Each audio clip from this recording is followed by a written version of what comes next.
Hello, so today I'm going to talk to you about the safety of ENDS devices and more importantly the importance of compliance and quality of these products. A lot of the topics discussed in here are going to be from a non-technical perspective, but some of them will be needed to be discussed in technical, but I will try to keep that to a minimum. If there are any questions of any of the technical or even the non-technical aspects that I'm talking about, please feel free to reach out to me after you view this presentation. So a little bit about me. My name is Derek Beauchamp. I am a PhD chemist. Been practicing for almost 20 years now. I am a Senior Director of Client Solutions and Consulting at Avamine in Ann Arbor, Michigan. So I am the resident expert on e-liquids and ENDS device testing for a PMTA or a pre-market tobacco application. This is the application that is submitted to FDA for approval to be able to sell an ENDS device on the open market in the US. I've been featured in many trade publications, and I've been a presenter at some regulatory focused conferences over the past couple of years, primarily around PMTA applications and testing and the requirements. So the first thing I'm going to talk about is sort of a little bit of the background and history of ENDS devices, or electronic nicotine delivery systems. So very simply, what is an ENDS device? Is basically an ENDS device is a pod that contains a liquid, something to heat the liquid, and a battery. So ENDS devices are used for the consumption or ingestion of nicotine. Largely, ENDS devices sort of simulate tobacco smoking, except where the liquid isn't, or the nicotine or the tobacco isn't combusted, it's actually vaporized or aerosolized. So as a comparison, you see when you have, if you smoke a cigarette, you get the big cloud of smoke. That cloud of smoke, when you vape an ENDS device, isn't necessarily a combusted smoke product. It's an aerosolized vapor of the liquid from the ENDS device. As I mentioned, the main components of what really defines an ENDS device are an atomizer, which is something that heats the liquid.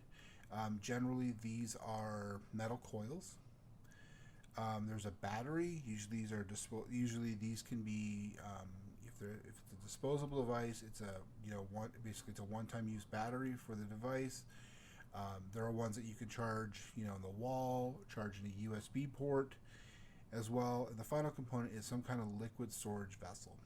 So, for example, if you look at a closed pod system, for example, like a Juul, you buy the Juul device, and then you can buy these pods that once they are consumed, you throw them away and replace the pod itself.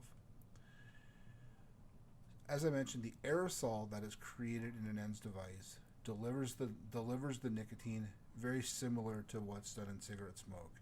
And as I mentioned, it's not smoke, it's a vapor from an ENDS device. So what makes up this vapor, or the aerosol from an ENDS device? So primarily the e-liquid contains a particulate matter. The base of all e-liquids is a combination of propylene glycol and glycerin. That is the main component which makes up the large portion of an e-liquid. The other parts of an e-liquid are their nicotine and then the flavoring. So you see all these flavored e-liquid products on the market, things like mango, strawberry, lemonade, for example, or even nicotine, menthol, mint. All those are the flavoring components.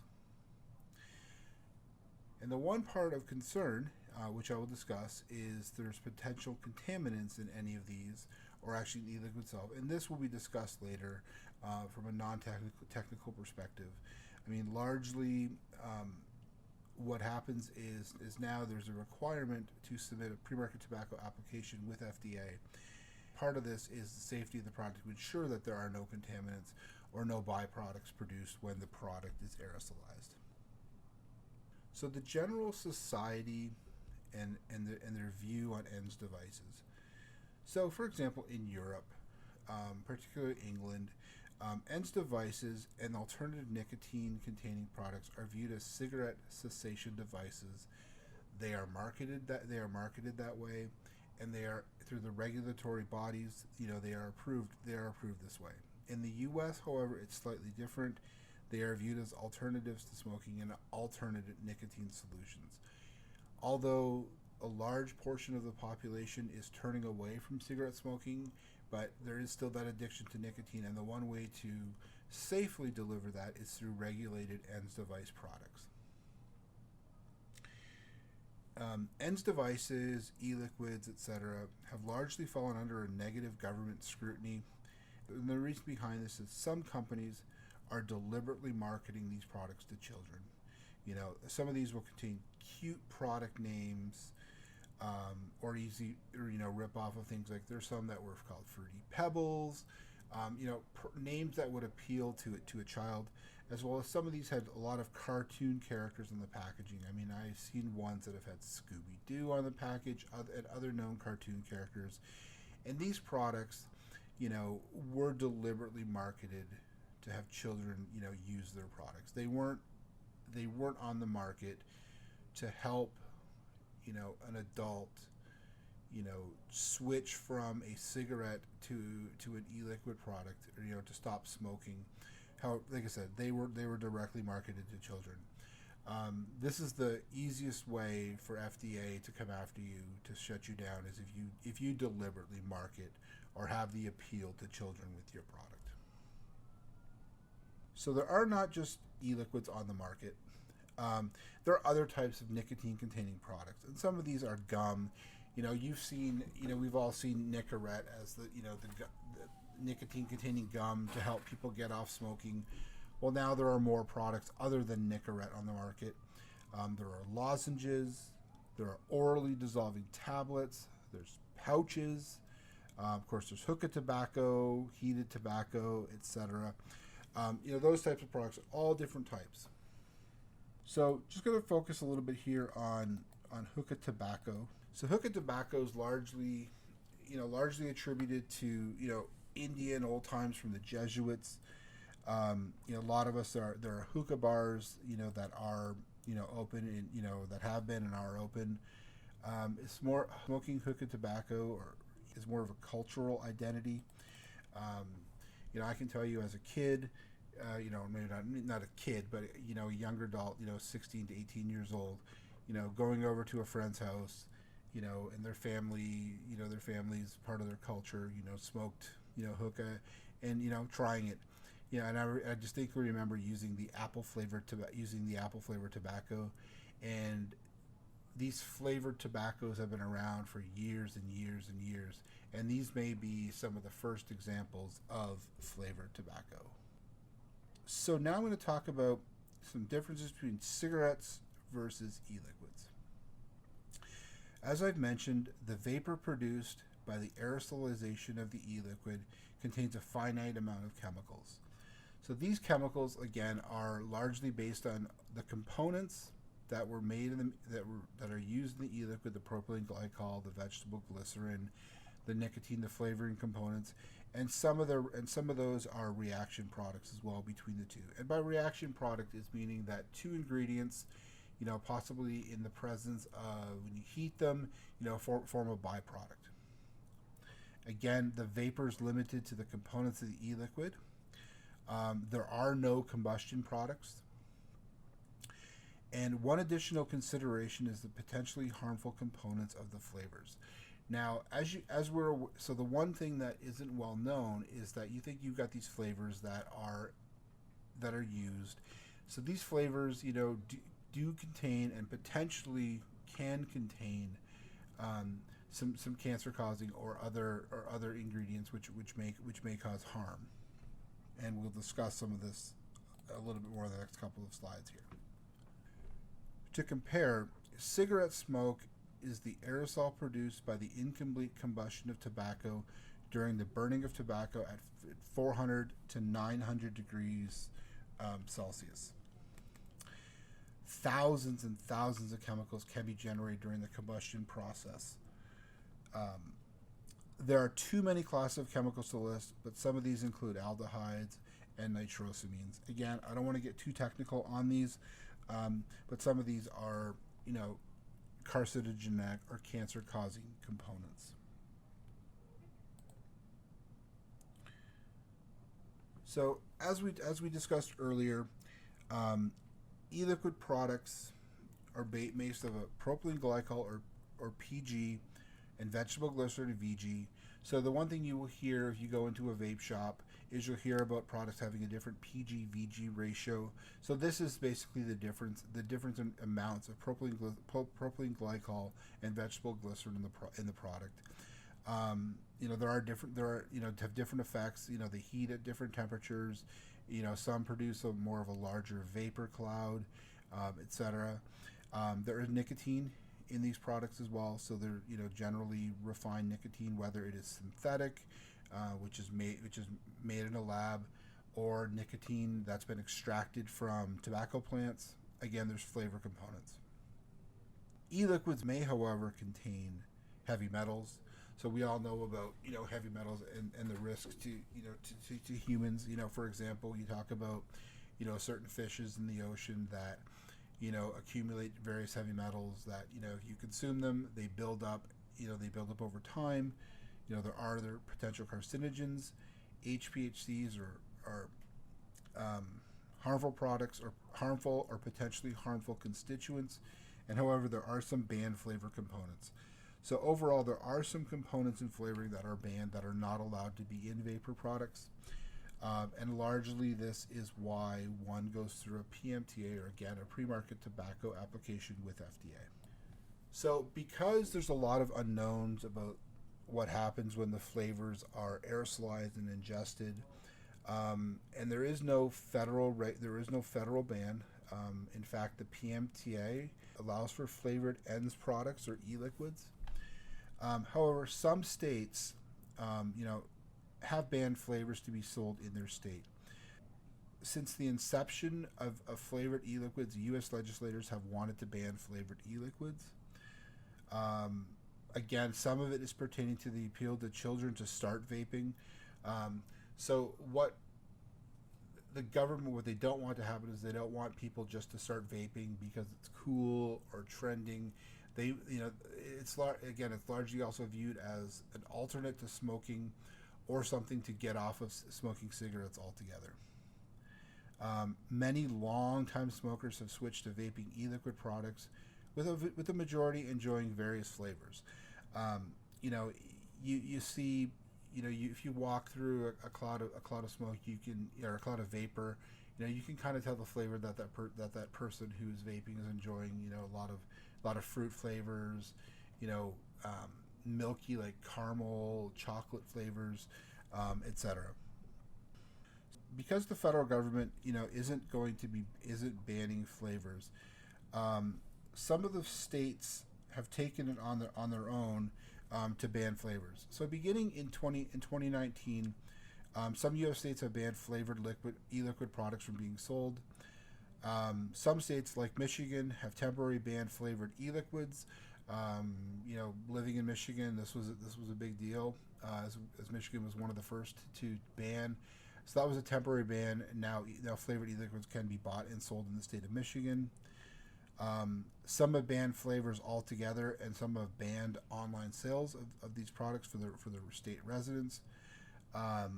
So New York has a flavor ban, unless that product has a PMTA approval. So with the PMTA, at the moment there are no e-liquid products with a full approved PMTA. There are companies that are trying to sell the product, have their applications, and they're being reviewed. So none of those products can be sold until they get that approval from FDA. California, which had a flavor ban, which was largely rejected by its citizens and residents, and California's decided to put this flavor ban in the hands of its voters in their next general election, which I believe is next November. So this will be on the ballot as a question: is do you want to ban e-liquid flavors to be sold? So as a comparison and as a discussion, we'll talk about other flavor products outside of the nicotine space. So there are many other types of products that are flavored. So what is the issue? Liquors, foods, candies are all flavored, but they're not banned. However, these components, these flavoring components that are in these products, are food grade. It meant to be ingested. The problem with this lies in they don't know what happens when these products are aerosolized, heated, and aerosolized. One of the main problems is a good portion of e-liquids are made overseas, largely in China, and there's not a strict regulation against certain chemicals. There are some e-liquid manufacturers that make their product in the United States, and they're subject to the scrutiny and the regulation of the government. However, there are a lot of e-liquid products that are made in China where that scrutiny isn't as large or intense as it is in the U.S. So now with the PMTA, one of the components of a PMTA is understanding what makes up that e-liquid product. The one way to find that out, especially if your product is made overseas, is through a deformulation or reverse engineering. So non-technically, what happens is that product will enter a chemical laboratory, and basically what happens is scientists will use various different types of instruments and techniques to be able to separate, identify, and quantify, or figure out how much of each component is in there. This will tell you the base of the products, but it could also potentially tell you some of the impurities that will be in there. So deformulation is a process of analytically breaking down a formulation to separate, identify, and determine the exact quantities of major and minor components. You assess the potential to successfully complete a PMTA based on the major and minor components of the e-liquid. So the main products have to be approved, as well as you can't have any harmful byproducts or minor impurities that would be in there.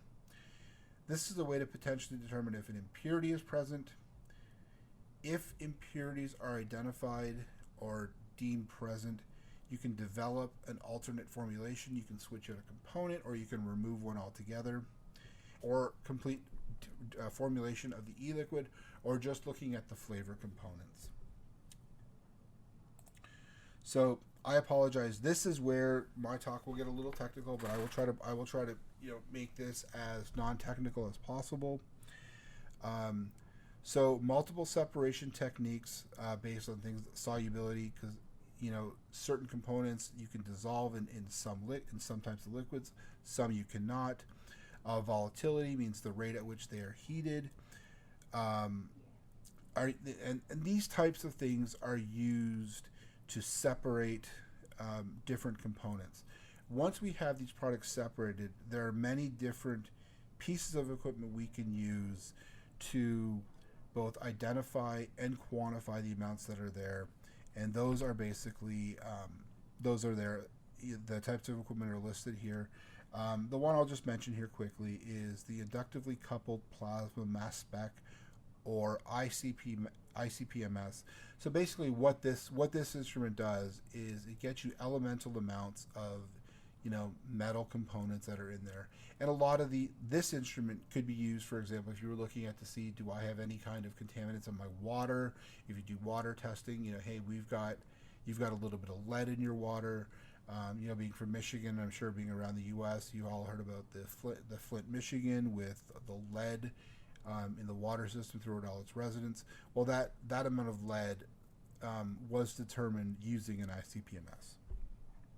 So I'm going to give a couple examples of some of the work that we've done in our lab. These are case studies. Again, I'm not going to be too technical here. And if there are any questions, I would be more than happy to answer them. Please, like I said, reach out, send an email. I'd be more than happy to figure this out. So we work with various clients in very different cases. And one of the classes of e-liquids are the 0 mg per mil. So these are just the flavored with no nicotine. And one of our clients was interested in determining the composition of the flavor packages, for their line. For the line of e-liquids. They wanted to learn how to build the flavor package from commercially available ingredients rather than purchasing pre-made blends from overseas. This particular client had some problems with some impurities. In this case, it was some heavy metals that were in their product. They wanted to learn how to make it from components they could source and procure in the U.S. to eliminate this. So one of the first things we did was determine the propylene glycol and vegetable glycerin ratios. Multiple methods were required to fully deformulate the product.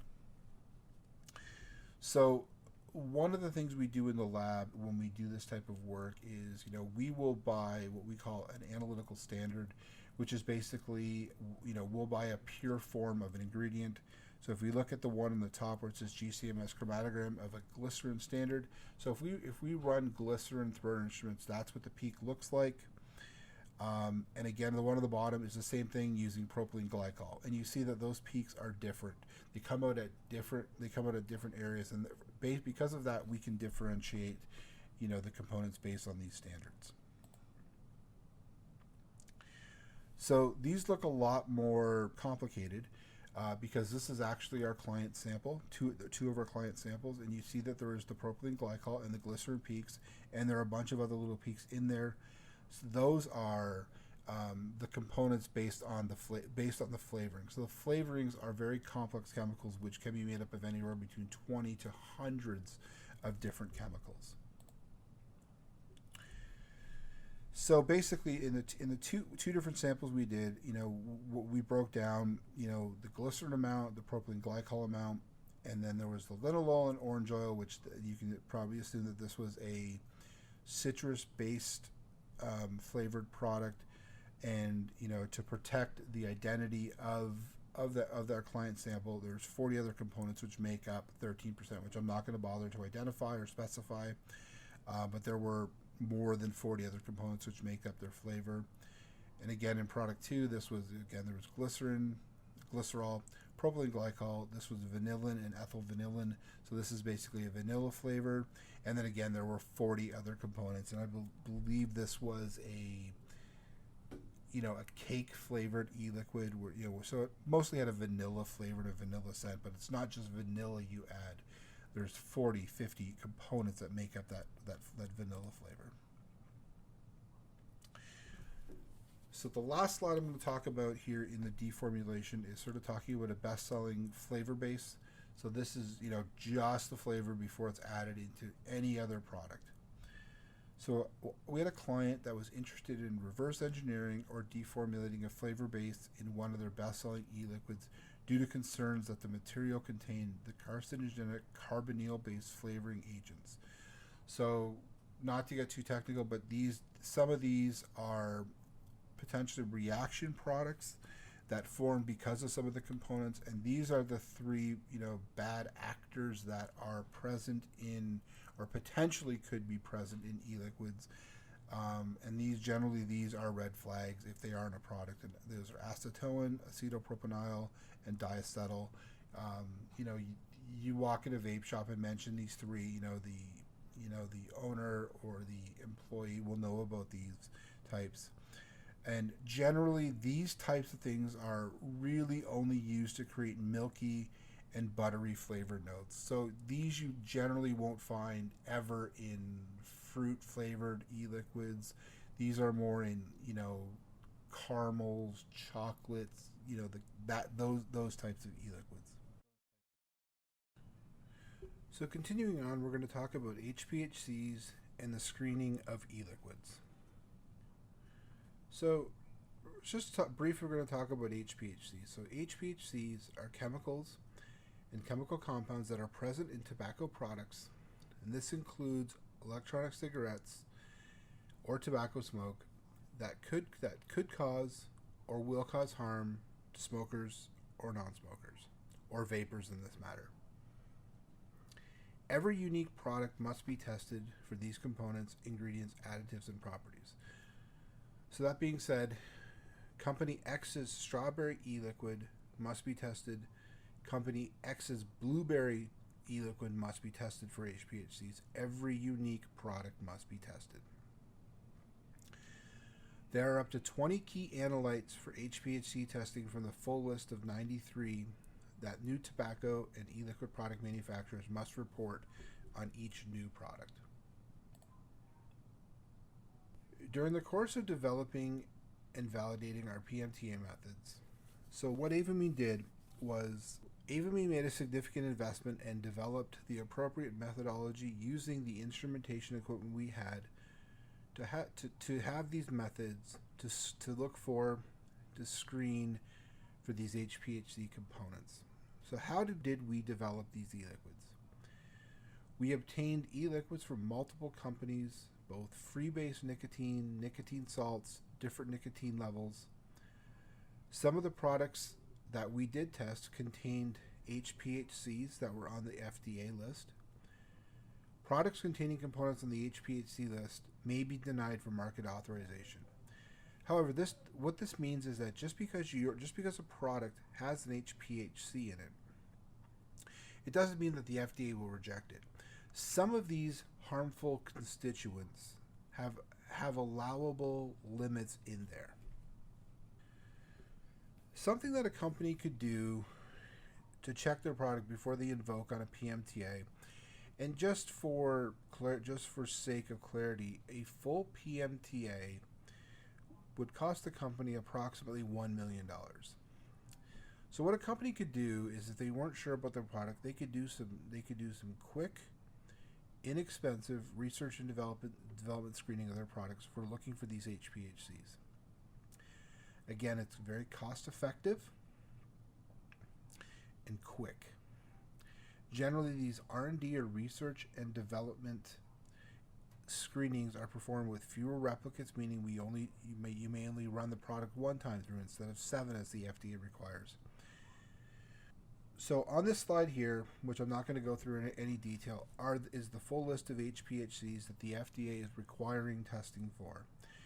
You'll see on this list some heavy metals such as lead. So there's some aldehydes on here. There's some of the compounds I mentioned earlier, like diacetyl, for example. Some nitrosamines, which is the NNN. And of course, the one other thing that's on here you see is nicotine. Well, nicotine itself isn't necessarily an HPHC, but it is something that you need to test and verify. If, for example, if you say that your e-liquid contains 3% nicotine, you need to test and you need to prove that your product has 3% nicotine in it. So again, nicotine is technically on the HPHC list, and you need to test and verify. So what Avamine did was we procured 8 different samples with ranging levels of nicotine on the label from 0 to 12 milligrams per milliliter. Avamine developed an HPLC, which is called a high pressure liquid chromatography method to assay or to be able to identify and quantify nicotine. What you see on the bottom is what's called a chromatogram. And if you look at the sharp line that points up at approximately 5, that's 5 minutes, that peak corresponds to nicotine. And as you can see, that our results for the 0 to 12 milligram per milliliter, the results that we got match very, very closely to what was actually on the label. So this shows that our method is reliable in determining the amount of nicotine in a sample. And for example, in these 8 samples we tested, the amount of nicotine that was on the label really was what was in the product. So quickly, using a GC-FID, which is a gas chromatography method, which basically analyzes for volatile compounds, we looked for N-butanol, glycidol, and isoamyl acetate. The chromatogram on the left, you see the bump up, that's the isoamyl acetate peak. The one on the top right is N-butanol, and the one on the bottom right is for glycidol. So basically what we do is, if we sample and we analyze an e-liquid, if these peaks are present, we should see these peaks come up in a chromatogram very similar to what was on the previous slide. During the screening of one product that we procured, isoamyl acetate was detected in the product. So what we did was we matched isoamyl acetate with a standard, meaning we went out and we purchased a sample that we could prove, that we knew was isoamyl acetate, and we could prove that it was in this product. We're not commenting or saying anything whether this was above or below a threshold for a product of being rejected, but you need to be careful. Some products on the market do contain HPHCs at some level.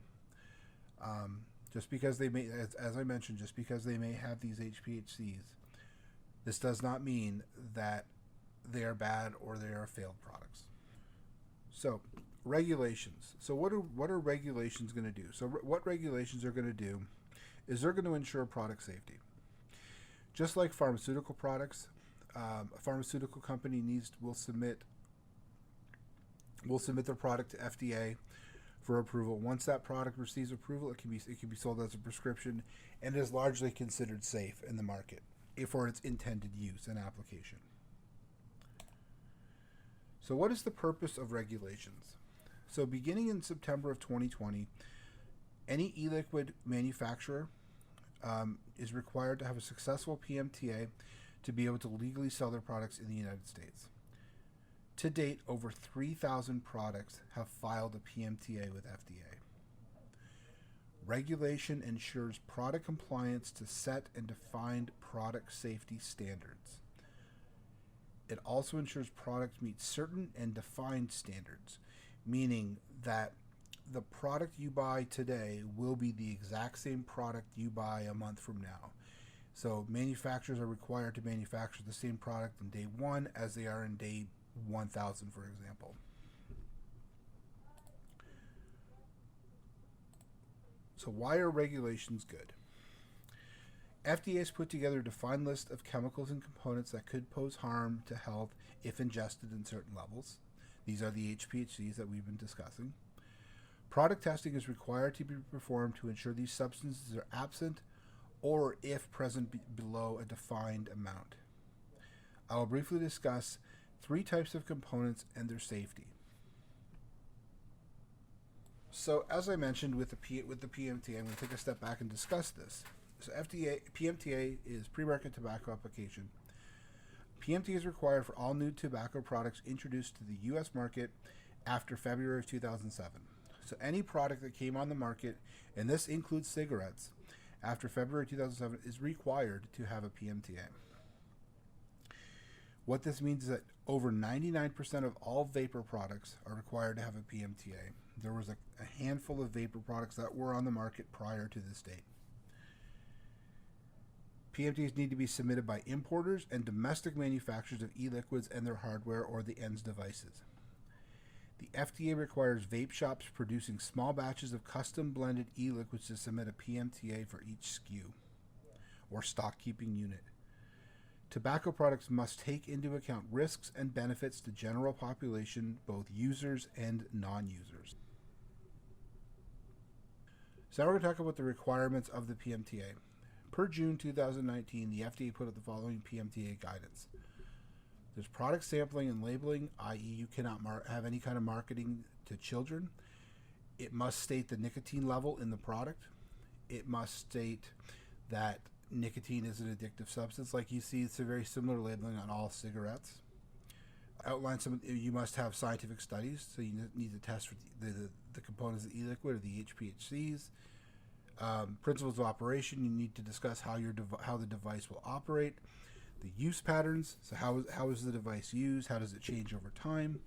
The consumer appeal and perceptions, again, this falls into, are you marketing to children? Are you marketing to an adult population?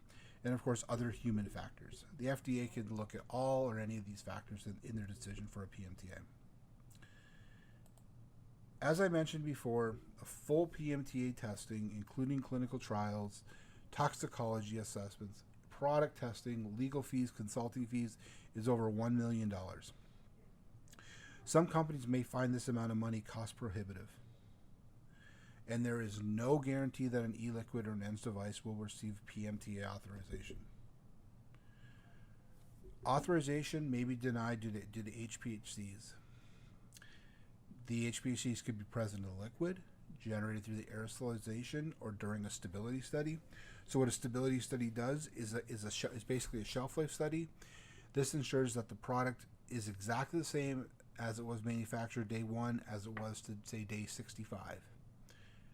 Product marketing and packaging, clinical and toxicology issues, any one of these may be an issue to be denied a PMTA. And as I mentioned, there's ways to mitigate the risk, as we discussed before. To assess the prospect of an e-liquid, you could do product screening like we talked about before, looking through product deformulation, screening of the e-liquid, or screening of the e-liquid device, or the ENDS device. So finally, we've seen the list of all these HPHCs that we've been talking about. Now I just want to kindly quickly talk through what are some of these specifically, and why are they bad, or why are they potentially bad. So we're going to talk about aldehydes and ketones. So certain aldehydes and ketones are naturally occurring in flavoring agents. Some are produced as reaction byproducts, potentially only an issue in flavored products. So for example, some aldehydes and ketones, if you have a tobacco flavored e-liquid, there may not be any issues with aldehydes or ketones.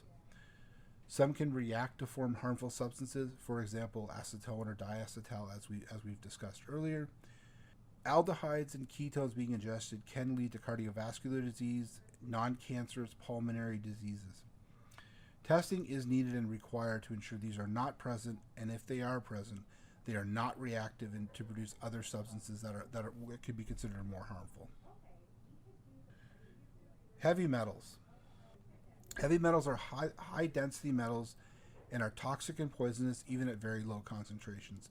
Some of the problems with heavy metals is that they accumulate, meaning that once you have some heavy metals, it doesn't dissipate the body. It's additive. They keep adding and adding. Arsenic, cadmium, chromium, lead, mercury are common examples of heavy metals. Heavy metals are persistent in nature, as I mentioned, and these are not deliberately added to any e-liquid product, but they may be an impurity or a contaminant of any ingredient. Health effects of these include reduced growth, cancer, organ and nervous system damage, and even possibly death in large amounts. It is critical to ensure that these components are absent in ENDS and e-liquid devices. So with the heavy metals, for example, heavy metals could be in the e-liquid, or it could be if some of the components in the device are cheaply made, meaning they use a low-grade stainless steel, or they use some kind of poorly plated component where, for example, chromium, lead, mercury could leach into the e-liquid and eventually ingested. Last one I want to talk about are mycotoxins. Mycotoxins are naturally occurring toxins that are produced by certain molds.